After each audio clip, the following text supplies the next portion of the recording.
सोचिए, एक ऐसा समय जब धरती का हर कोना अन्याय से भर जाए, जब भाई भाई का खून बहाए, जब माँ अपने ही बच्चों को भूख से तड़पता देख पराई हो जाए, जब धर्म, सत्य और प्रेम सिर्फ किताबों तक सीमित रह जाए। क्या तब भगवान चुप बैठेंगे? नहीं, उस समय प्रकट होंगे स्वयं विष्णु के दशम अवतार, कल्कि अवतार।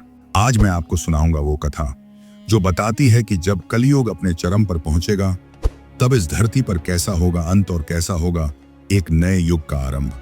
तो जुड़े रहिए इस अनोखी यात्रा में, क्योंकि यह सिर्फ कथा नहीं, यह भविष्य का आईना है। महाभारत के अंत के बाद जब भगवान श्री कृष्ण ने इस धरा को त्यागा, तभी कलयुग की शुरुआत हुई। कलयुग यानी अंधकार का युग। कलयुग के लक्षण सुनिए। लोग धन के लिए अपने ही रक्त संबंधों को भूल जाएंगे। रिश्वत, लालच और धोखा जीवन का हिस्सा बन जाएगा। धर्म का आधार सिर्फ नाम तक सीमित होगा। इंसानियत, दया और प्रेम मजाक का विषय बन जाएंगे। स्त्रियां असुरक्षा में रहेंगी। बच्चे बुजुर्गों का आदर करना छोड़ देंगे। माँ बेटे को छोड़ देगी, बेटा माँ की उपेक्षा करेगा। पति पत्नी के प्रति वफादार नहीं रहेगा। राजा प्रजा को लूटेगा और प्रजा राजा को श्राप देगी। यही है कलयुग का चेहरा। यही है वो समय जब हर जगह केवल अंधकार होगा। पौराणिक कथाओं में वर्णन है कि जब पाप का बोझ बढ़ता है तो धरती माँ स्वयं भगवान से प्रार्थना करती हैं। वह रोती हैं, कराहती हैं और कहती हैं, प्रभु अब और नहीं सहा जाता। मेरे कंधे पाप और अधर्म से टूट चुके हैं। मेरे वन, मेरी नदियां, मेरी संतान सब नष्ट हो रहे हैं। धरती माँ विष्णु से प्रार्थना करती हैं कि वह पुनः अवतार लें और संसार को इस बोझ से मुक्त करें। विष्णु पुराण, भागवत पुराण और कल्कि पुराण में वर्णन मिलता है कि विष्णु का अंतिम अवतार कल्कि होगा। कल्कि अवतार का जन्म होगा शंभल गांव में। उनके पिता का नाम होगा विष्णुयश और माता का नाम होगा सुमति। कल्कि का स्वरूप ऐसा होगा, एक दिव्य तेजस्वी योद्धा, हाथ में चमकती हुई दिव्य तलवार, साथ में सफेद घोड़ा देवदत्त, आंखों में ऐसा प्रकाश जिससे अंधकार कांप उठे। कल्पना कीजिए, आसमान में बिजली कड़क रही है, धरती कांप रही है और उसी क्षण प्रकट होते हैं कल्कि अवतार। उनके कदम पड़ते ही अधर्म का साम्राज्य डगमगाने लगता है। भविष्यवाणी, कल्कि पापियों, अधर्मियों और राक्षसों का विनाश करेंगे, धर्म की स्थापना करेंगे। कलयुग का अंत होगा और सत्य युग की शुरुआत होगी। जब कल्कि अवतार प्रकट होंगे तो धरती पर एक महायुद्ध छिड़ेगा।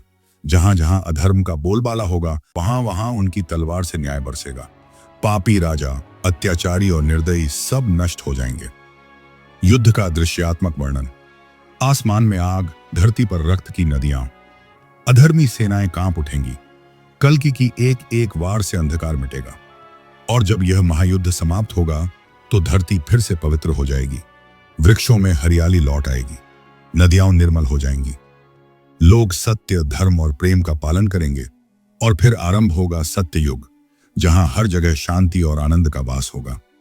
लेकिन एक रहस्य और है। कल्कि अवतार का इंतजार मत कीजिए। हर इंसान के भीतर एक छोटा सा कल्कि छुपा हुआ है। जब आप झूठ के सामने सत्य बोलते हो, जब आप नफरत के सामने प्रेम दिखाते हो, जब आप अन्याय के सामने डटकर खड़े हो जाते हो, तब आप भी कल्कि अवतार का हिस्सा बन जाते हो। तो प्रश्न ये है, क्या आप तैयार हैं? क्या आप अपने भीतर छिपे कल्कि को जगाने के लिए तैयार हैं? क्योंकि जब तक हम अपने अंदर का अंधकार नहीं मिटाते, तब तक बाहर का अंधकार भी खत्म नहीं होगा। यह थी कथा कल्कि अवतार की, जो सिर्फ भविष्य की नहीं बल्कि हमारे वर्तमान की भी सीख है। अगर आपको यह कथा दिल को छू गई तो इसे दूसरों तक जरूर पहुंचाइए, क्योंकि हो सकता है कोई इसे सुनकर अपने भीतर का कल्कि जगा ले। अगर आपको यह कथा दिल को छू गई हो तो इसे अपने मित्रों और परिवार तक जरूर पहुंचाइए। और हाँ, हमारे चैनल को सब्सक्राइब करना मत भूलिएगा, क्योंकि आने वाले समय में हम आपको और भी ऐसी अद्भुत, रहस्यमयी और दिल को झकझोर देने वाली कथाएं सुनाने वाले हैं। आपका एक छोटा सा सब्सक्राइब हमें और भी प्रेरणा देता है। तो जुड़िए हमसे और इस आध्यात्मिक यात्रा का हिस्सा बनिए।